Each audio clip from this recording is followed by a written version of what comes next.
Welcome to our Southside Uniting Church Mission and Outreach podcast. I am the Reverend Esteban Lievano. And I'm Jock Dunbar. He's back. I'm back, everyone. And we acknowledge the traditional custodians of the lands on which we gather, the Turrbal and Jagera peoples.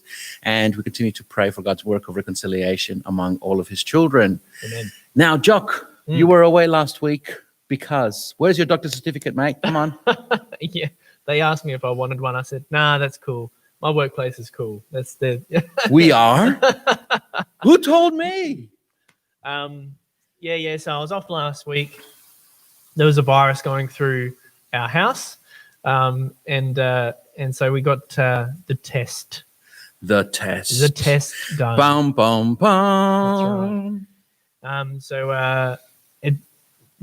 So there's three of us in our household that have had the COVID-19 test. Oh wow. So I was the third one. So my youngest son, my daughter, me. Yeah, it's an experience. Yeah. Anyone out there been tested? That's right. Right. Russell is on our Facebook Live right now. So if you've been tested and you want to just share a little bit, feel free to share some comments there. He'll tell us as we continue to talk about it. But John, tell us, what was the experience like, especially for your youngest? That would have been a bit scary. Well, my wife took him to get a test, but didn't tell him what it was about. Ooh. Yeah. So I just said that, you just need to get tested for something. You just need to get tested. We're checking your exactly. your height or something. No, you're checking. Is it an eye test, Mum? The height of your nasal passage. The height of your. How deep can I stick this into your nose? I feel some foreshadowing coming here. Before I touch your brain. Oh no. No, he was a little trooper. Oh wow. He was very brave because he's 7. So he was super brave. And he came back. He came home. He was like, oh yeah. he's cool, So rung up the GP, and they're like, okay, do you have the symptoms? Yada yada yada. All right. Sounds like you might. So coming through the back way, the COVID-19 potential entrance. You're joking. Are you serious? No, I'm serious. Yeah. So you can't go through the front of the GP. No. You have to go through a special door. Yeah, it's almost like the delivery door. The click and collect. So you're standing there next to the UPS guy. And the UPS guy's there sweating. Why are you here? I just need to drop this parcel off and get a signature, and then I'm out of here. Whereas me, anyway. So they ring the bell, and they come out. They talk to me, and I say, "Look, I'm pretty sure I don't, because my 2 kids have had it. They've been tested. They're negative. So, and probably, okay, all right, we'll come around the front." So I go around the front, but anyway, they put me into that space anyway, as if I'd come through the back. So I go through anyway. So you get into this sort of space, and the doctor's there, and people in hazmat suits. Yep. You're joking. I was only not quite hazmat, but fully masked up. Wow. Clothed. Yeah. So no mucking around. No mucking around. Serious stuff, John. And what do you reckon? Okay, yeah, we got to do it. We got to get you tested anyway. No, okay, all right. So then they give me the things. So there's 2 options on the south side of Brisbane. You can either go into a place, like park your car and go into a place that's at Mount Gravatt, or you can go to a drive-through, right? At Murray. So fancy. Come on, kids. I know. We're going drive-through. I love it. I'm going to take my kids.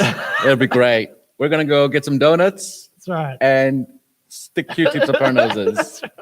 Right.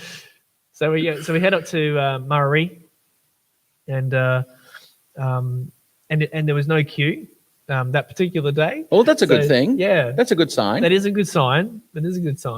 So we just went right in. Right in, and the nurse went right in. Right in. Yeah, right in. So yeah. Just want to emphasize that for everyone. If you're considering doing this nonchalantly, just remember it goes right in. Yeah. So anyway, so we, they get a long stick, and they take a sample at the back of your throat, and then in your nose and your nasal passage. It's and the involuntary reactions someone should record. Should have asked someone to record me, like get my son to record me, while I'm having this test and get just the involuntary like, and the I want to sneeze, but I can't sneeze because something's blocking. Yeah. Wow. And the after effect it's really interesting. It's like super interesting, very uncomfortable, but short, but quick. Like it's really quick. So it's relatively painless. It's just uncomfortable. Yeah. And so like, don't let that put you off. Yeah. Not getting tested or anything like, or avoiding it. Like, don't avoid it. Just do it. It's really easy, actually. It's really simple, really easy. In and out of the GP, and then down to Murray, which is close by to where we live, and our GP's at Mount Gravatt. Okay. So yeah, it's really simple. And then got a phone call the next morning. So that test happened late afternoon, mid-afternoon, 2:00 or something, and then got the results back 9 a.m., 10 a.m. the next morning. Yeah, if I recall, you got the result. We were in a meeting, and you were zooming in. Yes. And you got the result during the meeting. Yeah, that's right. But then they said that you had to actually be for 3 days until you were symptom free or something. Yes. So I don't have COVID-19, but I've had something else. So there's still, and this I think goes to, like the new normal. Yep. Like if you're sick, it was okay. It's, pre this time. Acceptable. It was acceptable. No, yes. Yeah, acceptable to still go to work or still shake hands with people or do, interact with other people. But I don't think, I heard this the other day too, that I think it was Dr. Carl actually on listening to ABC Brisbane, that people dying from the flu has drastically reduced. Yes. This year compared to last year, because we're washing our hands more, we're using sanitizer, we're socially distancing most of the time, and because of that, people aren't dying from the flu. Amazing. So I've stayed home probably even a little bit longer than maybe I needed to, because I'm still like a bit chunky and whatever. But winter. Yeah. Then again, winter in Brisbane. We have a comment. It says, try having it's probably coming from David. Try having a tube that goes into your nose and down your stomach. Okay, we might stop right there, Russell. Thank you. Thank you, David, for that comment. So does that come from Southside Uniting Church? I'm thinking, right. Thank you, Southside Uniting Church, for that comment. That's Southside Uniting Church has been in the wars recently by sounds of things, with tubes down its throat and into its stomach. Yes. I do wonder if we should interview David at one point and ask him if he had to be tested for COVID in the process, because of course he had to go to the hospital for a gastric surgery. And by the way, for those of you who have inquired, he is doing much, much better, and he's back, taking it easy, but he is back, and we all praise the Lord for that. And watching as we speak. Hello. Clearly, yes. Hi, David. So lovely that you could be with us, mate. And so I do wonder if that's part of the new norm as well. Yeah. I don't know if you were aware of this, but during the SARS scares we had in Brisbane CBD 20 years ago now, showing my age, I was actually working in government buildings at the time. And I was in the Batman building. It was called the Department of Justice building at the time. Yeah, we all know the Batman building. We all know it. That's right. Yeah. And the day that we received an envelope with suspicious powder. And I remember the fire alarms went off. We had to all leave. And what you were saying before really kind of reminded me of that, because we couldn't go out via the normal escapes. All the normal doors, they've got these massive front doors at the front of the Batman building. They were all sealed with security preventing people from getting out. And they were getting quite physical as well, trying to prevent people from getting out. And the reason was because we had to go out via kind of the side exits and the fire escapes, because they had these set up showers, pressure showers. And we would get completely drenched as we were going out. So you don't have any of the residue. That's right.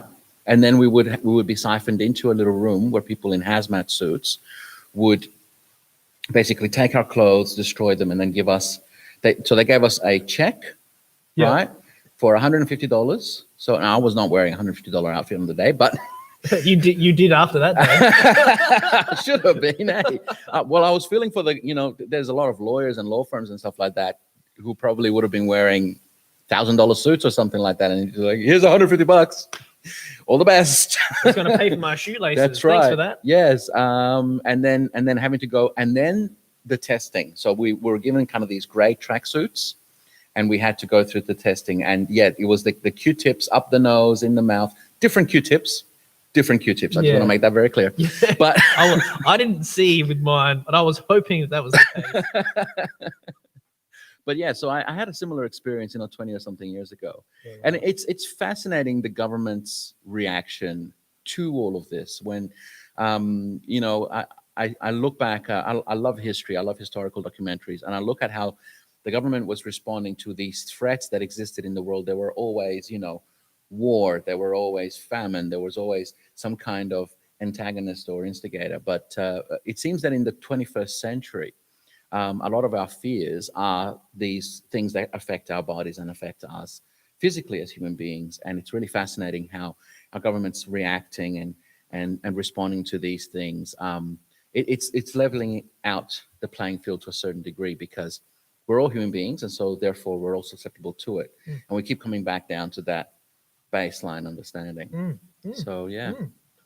I was hoping that in the Batman building that they had those, those poles that you could go, like in the 60s show, you could go, just, slide down. You don't want to go at the front door, go down that exit. That's right.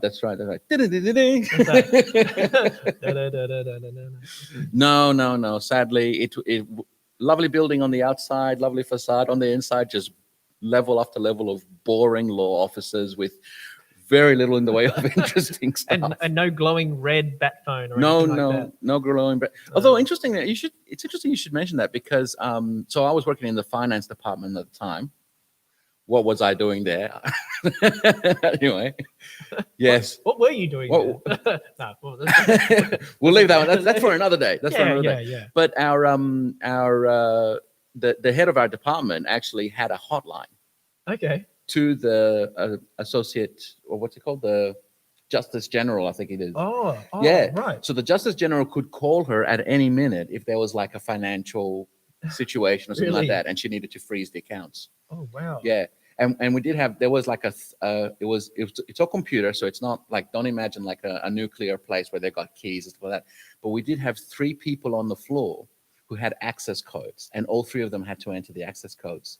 And I remember on one day where one of them couldn't be there, I was her 2IC. And so I was called up, and they said to me, the access code is in this drawer and you will need this key and blah, blah, blah. And there was this whole procedure for how to access that information, just in case there was something like a cyber attack or something like that. Okay. And we needed to freeze the accounts. So it was, yeah. There you go. Other than that, it was absolutely boring. But anyway, that's not what we're here talking about. We're here to talk about mission and outreach. And thank you so much for sharing with us about your experiences, because, it speaks to the reality of what is going on in the world today, which is that, people are worried, people are scared, people are frightened of circumstances like this happening. And some people are genuinely worried about going and getting tested. So do you have any advice to give people on the south side of Brisbane if they do find out that they need to get tested, and they're a bit worried about how to make that happen? Oh, it's like I said, it's super easy. It's not a hard thing to do, and it's not a very long thing to do. So it doesn't require. It's a simple call to your GP. They're pretty, like, most GPs are the same. So you're in and out really quickly. And then you just go straight there to wherever you need to go. So there's 2 places so one at Mount Gravatt, which is you go in person. Murray, you just drive up, and so you're in your car, and it's 2 minutes. Like, the drive-through is 2 minutes. So it's really super simple. So don't even think about it. Don't just, if you do have any, if you think, got this sore throat, or if you've got a question, you just got a question, I'm not sure, there's hotlines that you can call. But get on the phone to your GP if you want to talk to them, and they'll tell you what to do. So yeah, like don't waste any time about it. Don't wonder about it. Just do it. Yeah. Now, for you guys, what initiated this was that your son was told he had to come home. Was that was Harrison? No, it was Jamie. Jamie was told he had to come home because he had a runny nose, and so the school said he's got to stay home. He can't. I think we may have kept him home Right. actually, because he had this is about 3 weeks ago now. So I think he had a temperature. I think he had a temperature and a sore throat. Yep. So those two things alone, they're like, okay, it's probably worth just getting tested anyway, to make sure. Because even if this is the thing, even if you go for the test and it comes back negative, they can still find out what you've got. Yes, absolutely. So you don't have to be left wondering, what is it that I've actually, what have I contracted here? Have I got a virus or have I got something else? So so it's worthwhile. Yeah, for sure. And the kids are all okay now? Yeah. Oh, everyone's fine. Back at school? Yeah. Everyone back at school, absolutely. Excellent. As soon as possible. No, yeah. So, but it was like a staggered thing. So one had it, and they were home, and then another had it, and then sort of a juggling thing. Then they went back to school, and another stayed home, and So anyway, Fun and games. 3-4 weeks later. Whew. Yeah. Yeah, but at least now everyone's fine. Just in time for the school holidays. Yeah. Yes. Isn't that great? Yeah. Wonderful. Well, once again, thank you so much for sharing those experiences with your family. Everyone, we just want to encourage you all. If you are feeling sick, stay home. If you think you've got symptoms that are related to COVID, please go and get tested. And wash your hands and stay safe. That is the biggest advice that we can give everyone with what is happening today in the world. Yeah. And a good thing as well, like with hygiene and stuff. It's good. Now, you wanted to talk about the soccer club. Yes, so I just want to do a couple of quick reports about what's happening in our mission areas. So I'm very happy to report that the St. Paul Soccer Club is going back. And they've had their first training session this week. Hooray! Which is great. Now, for those of you who aren't aware, soccer is technically a non-contact sport, although sometimes things can get a little rough, if you know what I'm saying. But it's going to be up to the coaches, referees, and players themselves to make sure that they respect social distancing, even while out on the soccer pitch.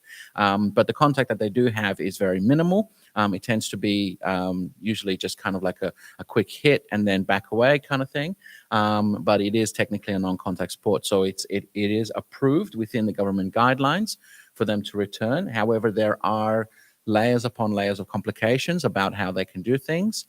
And this speaks to not just athletic clubs, but to us as well in the churches, because all of these social activities, they require a certain degree of wisdom, a certain degree of risk assessment, and a certain degree of awareness. By the way, for those of you who aren't aware, I'm currently wearing my Argentinian soccer team chaleco, and so vamos la granita, vamos Lanús, vamos a ganar esta. Okay. So love football. I'm so happy that I'm part of a church that has a soccer team and that we are able to go back. There is a call out for players at the moment because some players have dropped out due to the complications of what's been happening this season. If you want to find out more, go on to the St. Paul Soccer Club website. They are part of the Queensland Christian Soccer Association, which is a great body that has been pulling together Christian soccer clubs in Queensland now for 40 years. And I'm so privileged, and we are so privileged as Southside to be a part of that. So we want to encourage that ongoing presence, and we want to just especially commend the Valentines, who are members at Southside, Steph, the captain, the Bolts, the Bielenbergs, who are very active. These are all members of Southside. And of course, all the coaches and all the referees. And once again, if you want to find out more, go on to the St. Paul's website. I'm sure they'd love to hear from you. Great club. Yeah. Great club, great people that you just mentioned there as well. Yes, yes. Yeah, wonderful. And you wanted to talk about Sage as well. Yes. Right? So at Mount Gravatt for many years now, we've had the Social Activity Times for Everyone. Acronym is SAGE. And that's run by Carolyn Coombs. Carolyn's husband, Malcolm, Reverend Malcolm Coombs, is well known across the life of the Uniting Church. He was former dean, I believe, principal. Yes, Yeah. I believe so. Yeah, Yes. at Trinity College. Now retired and being a granddad. Well done, mate.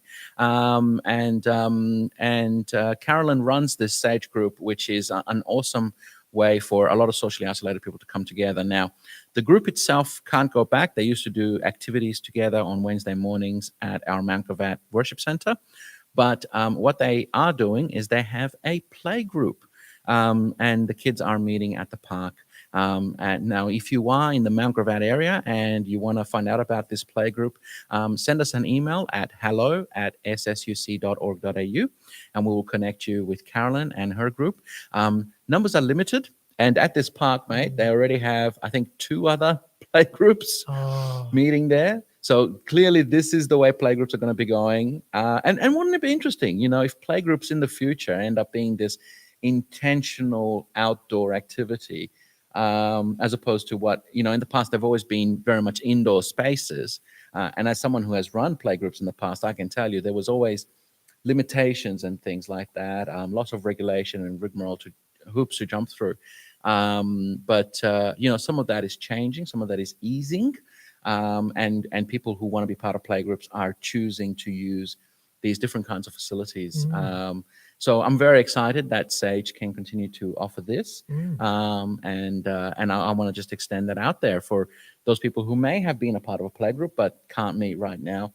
If this is something that you'd be interested in, let us know. We'd love to hear from you. What was that email again? hello@ssuc.org.au. Great. That's great. What it might do, because I think the indoor playgroups are beneficial because the space is a little more controlled, but the outdoor playgroups, maybe that might, in terms of the economy of playgroups or the ecosystem of playgroups or something like that, it might balance it out maybe a little bit more, have some more outdoor playgroups and indoor. Yeah, I mean, who knows what will happen? I know there's a lot of playgroups in churches, and in the past we've had incentives to start even childcare centers in our churches as well.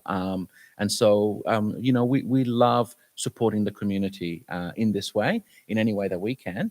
I believe 3 of our 4 worship centers actually had playgroups previously.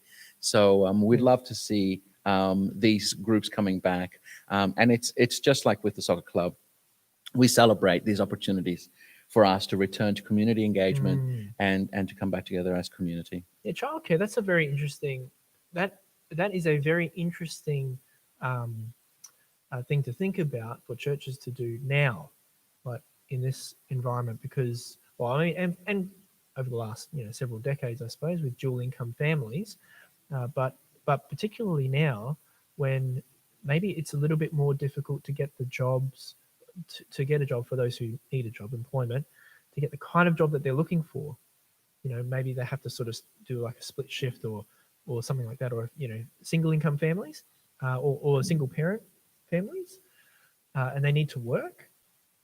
Yeah, childcare, like low cost childcare, that would be very interesting to do, and to think about. And and it fits in with our Project Plenty, one of our Project Plenty goals as well, which is about engaging the community.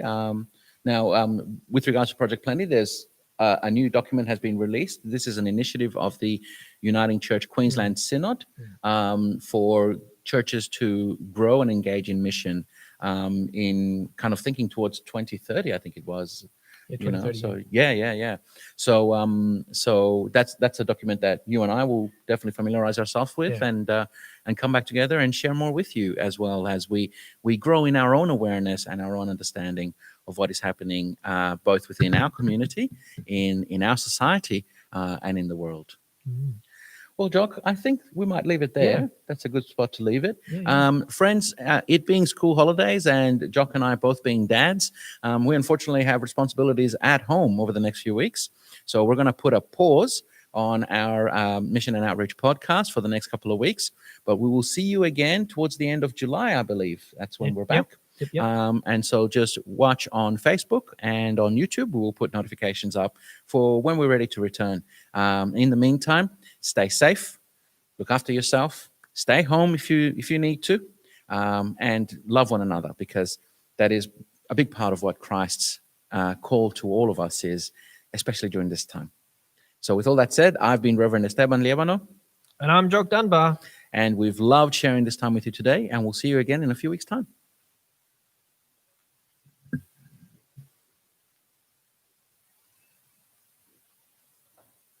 Cool.